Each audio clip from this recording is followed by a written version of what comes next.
Бақыт пен елес. Каналға тіркеліп, әңгімені соңына дейін тыңдаңыздар. Сүйінші, әйеліңіз қыз туды. Маржандай тізілген әппақ тістерін көрсете, ақсия күлген ақ халатты медбике өзінен хабар күтіп, тықыршып тұрған Ерденнің түрі бұзылып кеткенін көріп, езуін жия қойды. Салмағы 3 келі 300 грамм, бойы 55 сантиметр, деді бойын бәсең дауыспен. О, бойы саған тартқан биік болады екен, деді Ерденнің қасында тұрған жолдасы Сәбит мәз болып. Қойшей, деді Ерден оған жақтырмай қарап. Қаны өте сирек топқа жатады. 4-ші резусы минус, деді медбике бар ақпаратты тезірек жеткізгісі келгендей тез-тез сөйлеп. Өйт деген, қанының тобы да сенікі ғой, деген ойында ештеңе жоқ. Сәбит Ерденді иығынан қағып салып. Сол сәтте булығып әзер тұрған Ерден Сәбитті итеріп жіберді де, кілт бұрылып перзентхананың қақпасына қарай адымдай жөнелді. Ей, Айсұлуға бармаймыз ба, Ерден? Бала күннен бірге өскен сыралғы досының әуелі батылсыздау, содан соң ышқына шыққан даусы Ерденді тоқтата алған жоқ. Артына қайрылып қарамастан қолын бір сілтеді де ары қарай кете берді. Сол қалпы беті ауған жаққа жүре берген ол, бойын билеген өкініш пе, ыза ма, әлде өзін-өзі аяу ма, әйтеуір бұрын соңды бастан кешпеген бір сезіммен арпалысып, перзентханадан ұзап кеткенін байқаған жоқ. Адамдар мен машиналар ерсілі-қарсылы ағылған үлкен көшеге келіп, тірелгенде барып есін жиды. Япырау, менікі не? Айсұлудың айы күні толып отырғанда, аяқ астынан іс-сапарға кететін болды. Қиыла қараған келіншегіне бармасам болмайды, бастық көнбей отыр, деді ант су ішіп. Шындығында іс-сапарға өзі сұранған. Айсұлу босанар кезде қалада болудан, жоқ, Айсұлу босанғанда өзі күтіп жүрген ол деген сүйіншіні емес, басқа хабарды естимін бе, сол кезде өзімді ұстай алмай қаламын ба деп жүрегі алабұртқан. Ол болса әрине еш уайым жоқ. Онда бұл өзін қалай ұстаса да, қалай тойласа да, әжесі айтатындай сот жоқ. Тек анасының құрсағында жатып-ақ мұның жүрегін өрек бітіп қойған перзентінің кім екенін білмей, Ерденнің амалы құрыды. Жұрттың бәріне баласының ұл не қыз екенін оп-оңай айтып беретін УЗИ деген озық техникада бұларға келгенде дәрменсіз болып шықты. 2 рет түскенде де бала бері қарамай қойыпты.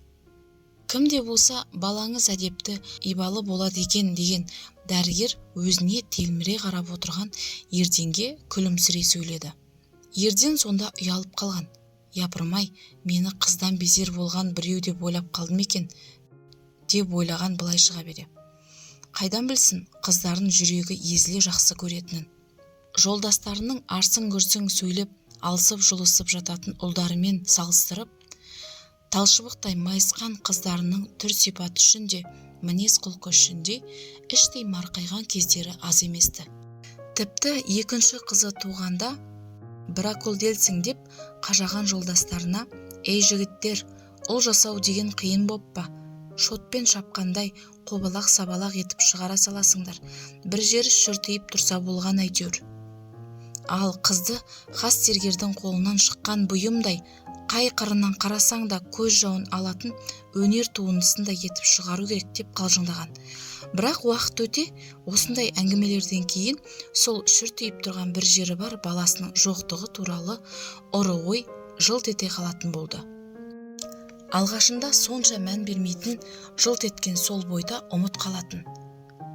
Қартая бастаған әкесінің Ерденде 2 қыз, Ермекте 3 қыз, тегіміз осымен тұйықталатын шығар деп күрсінгенін естіп, шешесінің Аманбаевтардың атын шығаратын бір ұл туса деп көз жасын сығып алғанын көргелі бері, ұлым болса деген ой ойламаған жерден сап ете қалып, кәдімгідей мазалайтынды шығарды. Бірақ әлденеден қуыстанып, ата-анамның тілегі орындалар еді деп өзін өзі ақтауға ұмтылған. Обалы нешік жарының көңілін ала бұртып жүрген арманның Айсұлу айтқызбай-ақ ұққан, себебі ұл туу өзінің де арманы еді. Бірақ Алла тағала бұларға анасы айтқандай бір түстес бала берсе, мұның қолынан не келеді? Ертең екеуінің 30-ға таяп барып қосылғаны да бұлардың табиғат берген бала сүю мерзімінің өз қатарына қарағанда қиынырақ әрі қысқарақ болуы әсер еткендей.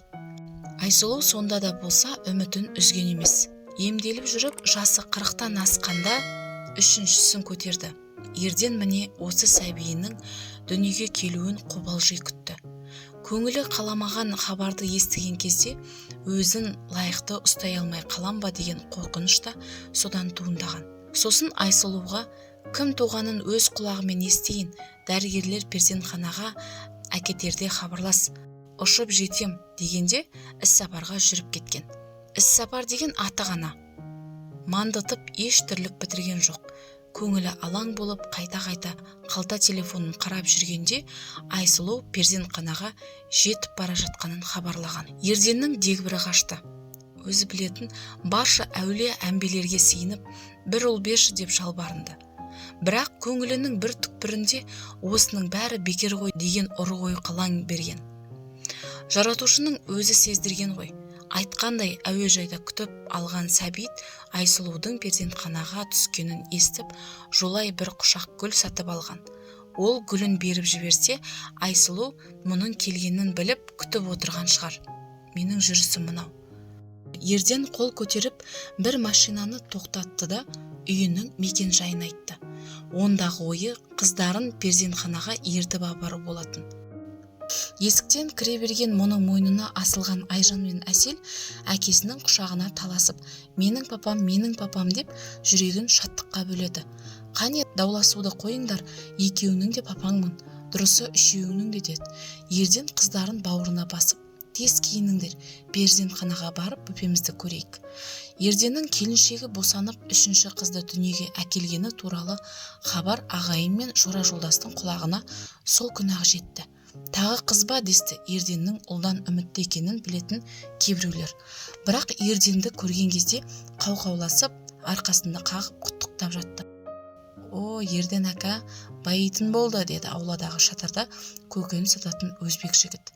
Өз елінде ұзатылатын қызы көп әкенің мәртебелі болатынын білетін ол Ерденді көрген кезде қалбалақтап қолын ала жүгірді. 3 қыз тәрбиелеп өсірген әкенің орны жұмақта, деді көрші тұратын Қажапа. Айсұлу перзентханадан шыққан күні енесі көрші көлемді шақырып шілдехана жасаған. Қажапа Ерденнің көңіліндегі алабұртуды сезді ме, әлде өмірден көрген түйгеніне сүйенді ме? Ұлды шаңырақ иесі дейміз ғой, бірақ қыз бала қашанда ата-анаға жақынырақ деп қойып, біраз әңгіме айтты. Жас келіншектерді біресе күлдіре, біресе күрсінте отырып, не ексең соны орарсың деген ғой, қыз туды деп әйелді кінәлау жөнсіз деп мәселені де қозғап кетті. Әңгімесінің шілдеханадағыдан көрі телевизордан берілетін ақыл кеңестердей тым салмақты болып бара жатқанын байқап, қыз бала әкеге жақын болады дегенді мына Айжан мен Әселден-ақ көріп жүрмін. Әкесі дегенде Айсұлуды сатып жібереді ғой шіркіндер деп, онысын Ерденге қоштатып қойды. Ерден кішкентайын Аружан деп атады. Ару десе дегендей, көзі қарақаттай мөлдіреген, балапан шашы бұйралап аппақ жүзіне ерекше әр берген сәби күн сайын түрлі қылық шығарып өсіп келе жатты. Әкесін көргенде жылағанын қоя қоятын болды. Есіктен кірген бойда қолына алмаса дүние күйіп кеткендей жылайтынды шығарды. Әкесінің қасында жатса ғана ұйықтайтын әдет тапты. Ерденнің өзі де Аружанды ерекше жақсы көрді. Үлкен 2 қызын да жақсы көреді ғой, бірақ кішкентайы десе ішкен асын жерге қоятын. Қайда барса да қасынан қалдырмай ертіп жүретін. Міне бүгін де мекемелерінде өтетін мерекелік іс-шараны көрсін деп, қызын өзімен бірге ерте келді. Қарсы кездескен бір танысы, "Ау, мына жігіттің аты кім?" деді. Ерденге қолана қарап. "Қызым ғой, аты Аружан" деді. Ерден байыппен сөйледі. "Қой, қайдағы қыз? Өйтіп жасырмайық қой, сенің қыздарың өсіп кеткен жоқ па? Ал мынау жігіт тура сенің кісіре көшірмен ғой, маладес, деді танысы көзін қысып қойып. Шындығында бір көрген жан тізеден жоғары қысқа шалбар, жұқа футболка, жеңіл кроссовка киген Аружанның ұл не қыз екенін ажырата алмас еді.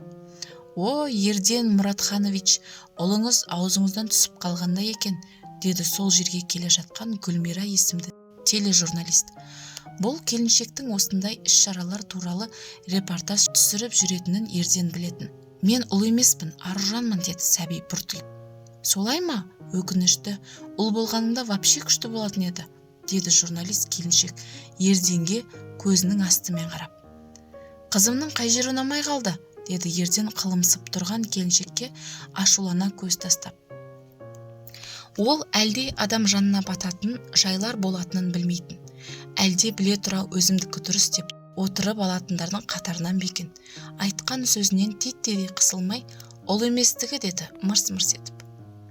Сөзі жүрегіне біз сұғып алғандай әсер етті.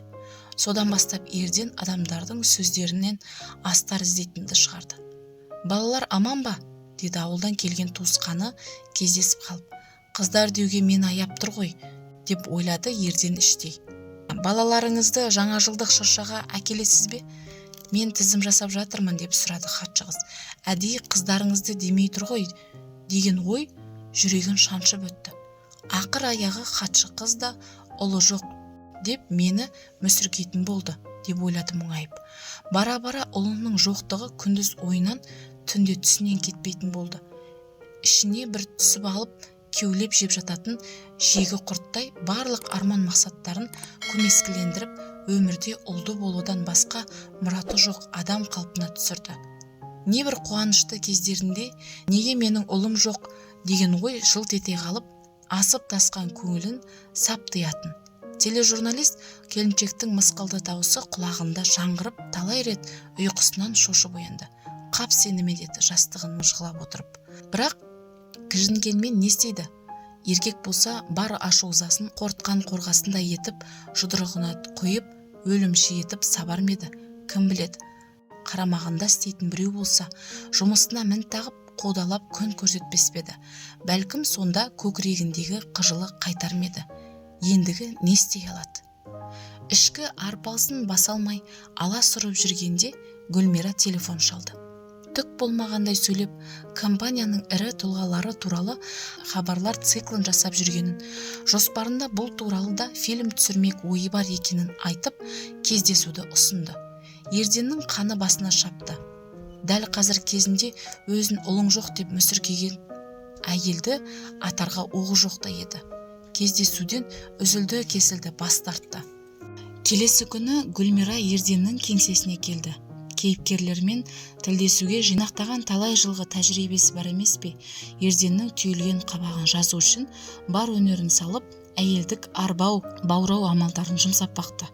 Көзін төңкере қарап, даусын құбылтып, компанияның ерен табысында мұның үлесі аса қомақты екенін былайғы жұрт жақсы білетіндігін айтқанда, адам деген пенде ғой, осыған дейін міз бақпай отырған Ерден елең ете қалды.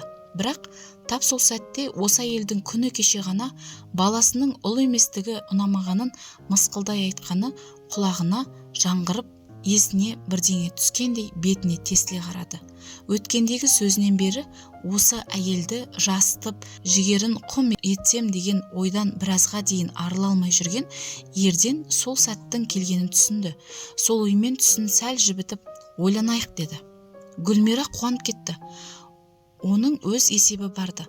Тұрмыста жолы болмай, алғаш бас қосқан адамнан ажырасып кеткен соң, күйеуге шықпасқа ант еткен. Оң солын танып, карьера жасап барып, отбасын құратын шетелдік қыздар ақымақ емес шығар, дейтін ол құрбыларына. Шетелдік өмір салтына еліктеп, бірер адаммен азаматтық некеде тұрып та көрді. Сонда бір байқағаны, мұндай қатынастар ер азаматтар жағына қолайлы екен. Тең құқылы, бірақ өзара жауапкершілігі жоқ қарым-қатынастан тез жеріді. Уақыт болса, алақаннан сусылдап төгілген құмдай өтіп жатты. Жасы ұлғая бастағанын бала сүйгісі келгенде түсінді. блокнотын ақтарып отырып, осыдан бірер жыл бұрын өз хабарына түсірген генетик келіншектің телефонын тауып алып, бала туғым келеді деді амалдық саулық сұрасқаннан кейін. Туыңыз деді де ғалым келіншек күле сөйлеп. Бір мәселе бар, соны ақылдасуға келейін деп едім, деді жұмбақтап. Ғалымның келіңіз дегенін ести сала құстай ұшты. Менің ұл туғым келеді деді. Бұл мәселені төтесінен қойып, өткенде сіз баланың жынысını жоспарлауға болады деп едіңіз ғой. Маған қолайлы кезеңдерді есептеп шығарып беріңізші. Жалпы бұл сіздің жеке шаруаңыз екенін білемін. Менікі тек өмірден түйген жайды айтып өту ғана. Жалғыз бастысыз, өзіңізге серік болатын, әрі кейін қарайласып тұратын қыз туғаныңыз жөн емес пе? Рахмет, ұл тусам жалғыз болмайтынымды білемін. Ол өзіне таңдана қараған дәрігерге жұмбақ түрмен күлімдей көз тастады. Гүлмираның ішкі есебі мықты еді. Қай заманда да қазақта ұлы жоқ болуы атын жоғалтумен барабар санайтындардың болатынын ол жақсы білетін. Тарихта мұрагер керек деп 40 қатын алған хандардың болғаны, қыздарын жан қатарына қоспай, балам жоқ дейтін бектердің жер басып жүргені жұрттың бәріне белгілі емес пе? Солардың ізбасарлары бүгінгі заманда да бар екені, тіпті кейбіреулердің мұның хабарларына да қатысып, ол десе ішкен асын жерге қойып отыратынын көзбен көрген. Ішінде небір қасқасы мен жайсаңы бір, солардың біреуінің етегінен неге ұстамасқа? Ол үшін бар болғаны ұл туып беру керек, сосын рахат өмір басталады шіркін. Тірі пендеге білдірмеген жоспарын дәрігерге айтсын ба? Жұмбақтай күлімсірегені сондықтан. Өзі білетін ұлға ынтызар болып жүргендердің ішінен Гүлмираның таңдауы Ерденге түсті. Ақылды, көрікті, бай, басқа кандидатураға қарағанда жасырақ, қоғамға әжептеуі танымал, өз саласында аты бар адам, әрі естуі бойынша соңғы бірер жылда ұлы жоқтығын уайымдап жүр деседі. Ендеше тура маған лайық контингент екен, деп алақанын ысқылап, фильмге түсуге келісімін алудың түрлі жолдарын ойластырып келген. Болашақ кейіпкері көп жалынтпағанын жақсылыққа жорып жымиып қойды. Фильмнің алғашқы бөлігі бейресми жағдайда Ерденнің таудағы саяжайында түсірілді. Бірінші күні былай жүріңіз, мұнда қараңыз, өйтпеңіз, бүйтпеңіз деп ығырын шығарған тележурналистен құтылғанша асыққан Ерден қайдан келсе қойып едім деп өзін іштей мың рет сөккен шығар. Бірақ ашуын сыртына шығаруға қашанғы әдептілігі жібермеді. Кешке таман құлаш-құлаш таспасын шығарған шығармашылық топты бостан-бос қайтарудың ұят санап дастарханға шақырды. Коньяк ішіп көңілденген топ ұзағырақ отырып қас қарайғанда жолға шықты. Коньяктан басым айналып тұр, сәл жата тұрайыншы деп диванға қисайған Гүлмираны оята алмаған әріптестері бір-біріне жымың-жымың етіп қарап қалаға өздері кетті. Ерден үйіне ертеңіне ғана түн ортасына ауғанда оралды. Фильм теледидарда көрсетілгенде Ерденнен бұрын Айсұлу мен қыздары қатты қуанды. Күйеуінің қажеті қанша дегеніне қарамай, аста-төк дастархан жайып, шығармашылық топты үйіне шақырды. Тележурналист келіншектің тым еркіндігін кәсіптік ерекшелігіне балады. Ерденнің өзін сәл қолайсыздау ұстағанына, қонақтардың әлденеге жымыңдасып, бірін-бірі түрткілеп отырғанына тіпті мән берген жоқ. Қыстың алғашқы айында Гүлмира Ерденге телефон соғып, өзінің жүкті екенін хабарлады. Ол өз шаруаң, деді Ерден. Мен семьямды тастап, саған үйленем деп уәде берген емеспін. Үйленбей-ақ қой, ұлың әкесіз өседі. Ерденнің бүйрегі бүлк ете қалды.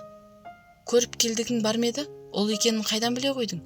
Есесіне сен ғалым емессің бе? 21 ғасырда баланың жынысын алғашқы апталарда-ақ білуге болатын естімеп пе едің?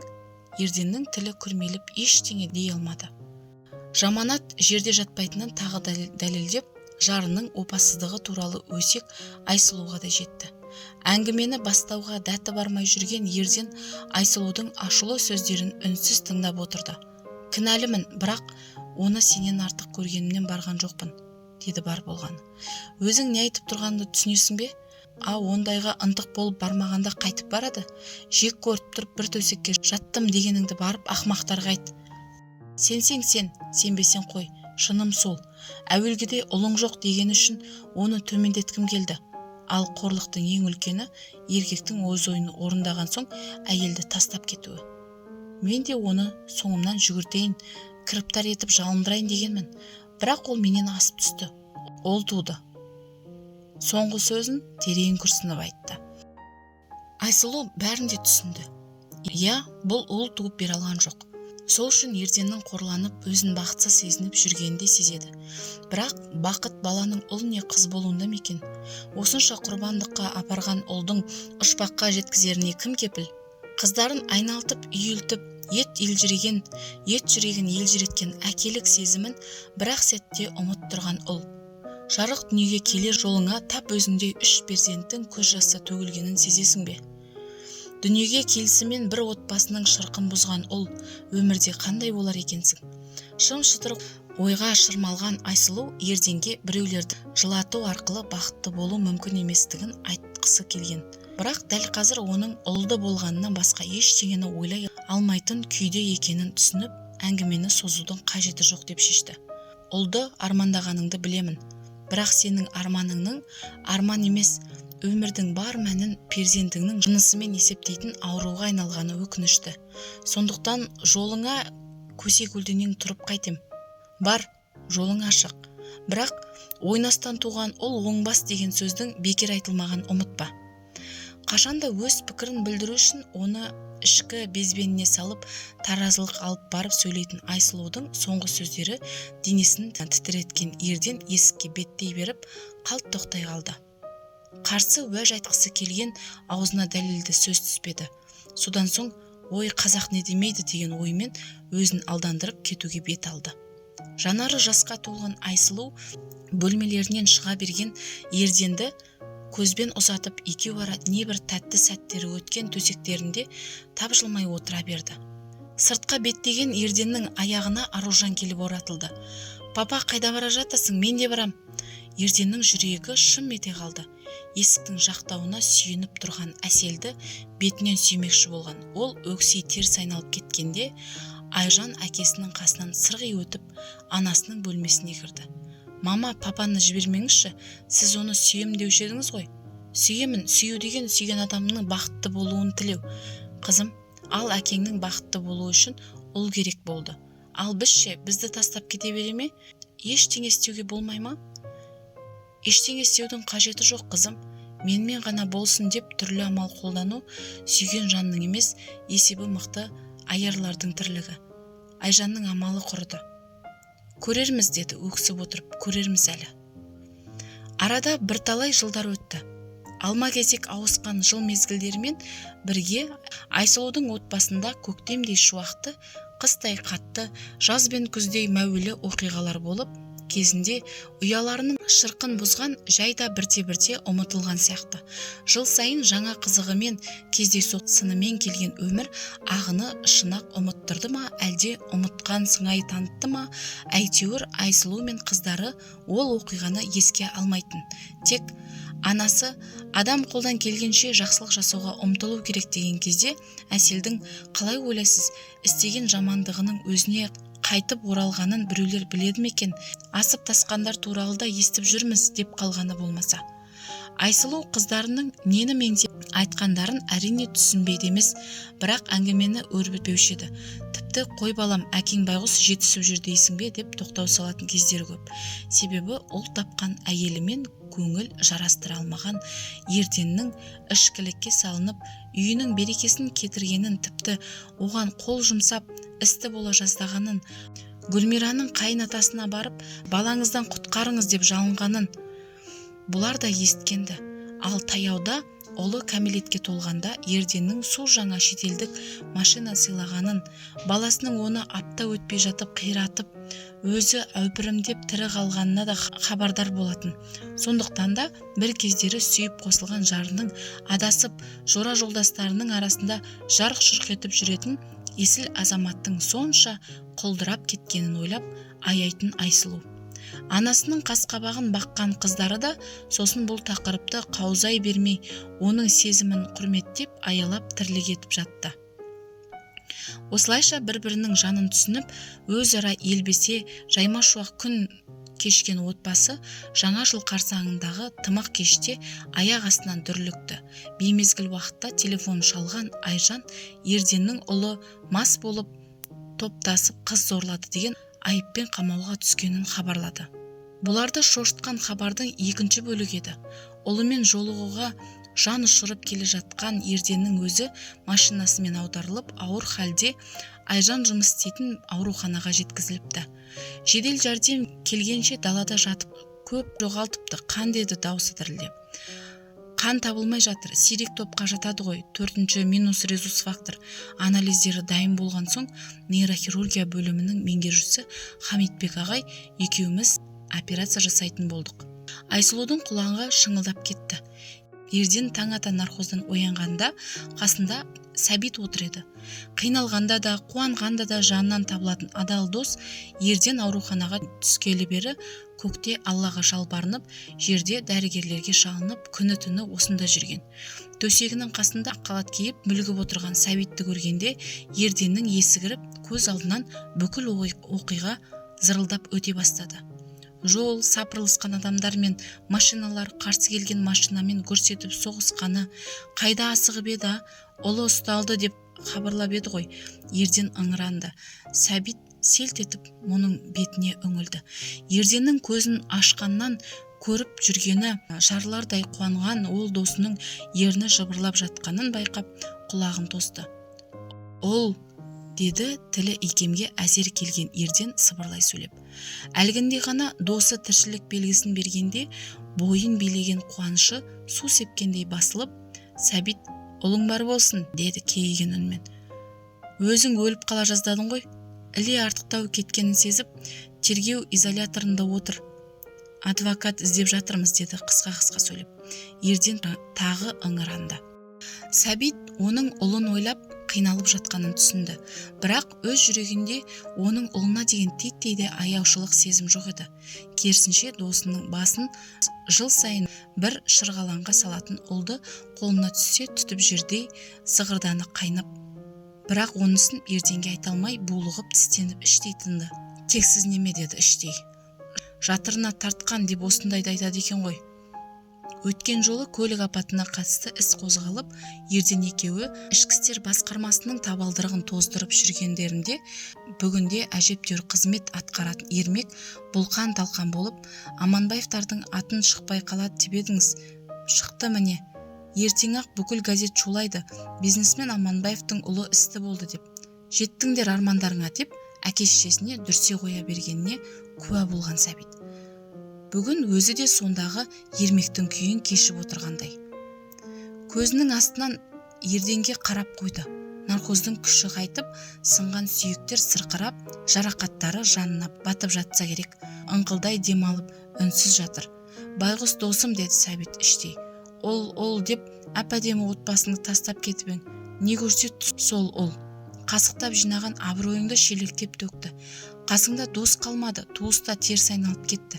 Енді міне жатырсың, өлі мен тірінің арасында бетімен кеткен ұлды уайымдап. Бір шама уақыттан кейін Ерден ыңқылдауын азайтып, дем алысы қалпына келе бастады. Кірпігінің дір-дір етіп ара-тұра ернін жыбырлатқаны, демі дірілдей күрсінгені оның көз жұмулы болса да ояу жатқанынан, болған жайды ойша тараптап, тығырықтан шығар жолды іздестіріп жатқанынан хабар бергендей. Сәбит, деді бір кезде ап-анық сөйлеп. Сен мұнда отырмасайшы, ана баланы шығару керек. Ермек қайда? Әуелі өзің қалпыңа кел, сосын ойланамыз ғой, деді Сәбит онша ыңғай бермей. Ерден досына таңырқай қарады. Ойласатын несі бар дейтіндей. Сәбит қитығып үндемеді. Жоғары жақта істейтін інісі Ермектің мені бұл іске қатыстырмаңдар дегенін Ерден қайдан білсін. Шынына келсе, Сәбиттің де абыройсыз іске араласқысы жоқ. Тек досының басы аман қалғанын тілеп жүгіріп жүрген жайы барды. Оның үстіне соңғы күндердің оқиғасы көптің көзін ашып, кімнің кім екенін, өмірдегі шынайы құндылықтың не екенін танытқандай. Соның бәрін Ерденге айтайын десе, өлім аузынан қалған досын аяйды. Үндемегені сондықтан. Сәбит, деді тағы да Ерден, сен ана жаққа бар, не істесе де ол менің балам, құтқаруымыз керек. Сәбитті ашу қысты. Ерденнің жағдайын ойлап, өзін қанша ұстайын десе де булыққан сезімі ырық бермей, бар ойын лақ еткізіп ақтара салды. Бала емес ол, бәле, не бетімізбен құтқарамыз? Ол деп төбеңе көтергенде нег жасылығын көрсетті, айтшы. Ерден жаңа ғана жайбарақат отырған адамның бұрқ ете қалғанын түсінбей аң-таң. Сәбит болса орындығын жылжытып тақап келіп, демі дірілдей ауыр таныстап отырды да досының бетіне төніп, саған операцияны кім жасаған білесің бе деп сұрады. Ерден кім дегенде сұраулы кейіппен қасын керді. Айжан, 6 сағат бойы. Соны айтқанда жан дүниесін астан-кестен еткен алапат сезімін ірке алмай, Сәбиттің көзінен жас ыршып кетті. Сосын қазір айтпаса мүлде айта алмай қалатындай асығып, аптығып сөйлей бастады. Қан көп кетіп қалыпты. Қаладағы қан орталығынан алынған қан жетпейді дегесін теледидардан хабарландыру бердік. Жан адам шықпады. Сенің қаның сирек топқа жатады ғой. Үмітіміз үзілердей болғанда бір студент қыз өзі іздеп келді деп естідік. Операция жасау бөлмесіне апарып, тікелей қан құйыпты. Жаның соның арқасында қалды. Кейіннен рахмет айтайық деп іздестірсек, білесің бе кім болып шықты? Аружан, деді еңкілдеп жылап. Ерденнің өңі қоп-қу болып кетті. Мұндай хабарды күтпеген соншалық не айтудың ретін таппай, бірдеңе дейін десе кезінде осы қыздардың жылатып тастап кеткені көз алдына елестеп, тынысы тарылып қатты да қалды. Саған айтарым мынау, деді сәлден соң лықсыған сезіміне тоқтау салып сабырлы қалыпқа түскен Сәбит сөзін жалғастырып, жаның олжа, жол ортасына келгенде қайдағы бір елеске елтіп, бақтыңды басқа тептің. Сөзін қалта телефонының шырылдағаны бұзды. Айсұлу екен. Оянды ма, деді ол үрей аралас үнмен. Оянды. Айсұлу үнсіз қалды. Сәбит оның жылап тұрғанын сезді. Өзінің де көңілі босап ештеңе дей алмады. Сол кезде бағанадан бері төбеге қарап мелшиіп жатқан Ерден тіл қатты. Айсұлу ма? Иә, Айсұлу. Телефоныңды маған берші. Сәбит досына таңырқай қарап, әуелі телефонның арғы жағындағы Айсұлуға тіл қатты. Ерден сұрап жатыр, сөйлесесің бе? Айсұлу үндемеді. Не ойлап қандай күй кешкені оның өзіне ғана аян. Ал жауап күтіп тосқан уақыт Сәбитке таусылмастай ұзақ болып көрінді. Біраз үнсіздіктен кейін Айсұлу күмілжи тіл қатты. Жоға, сәлем айтасың ғой, қайда жүрсе де аман болсын.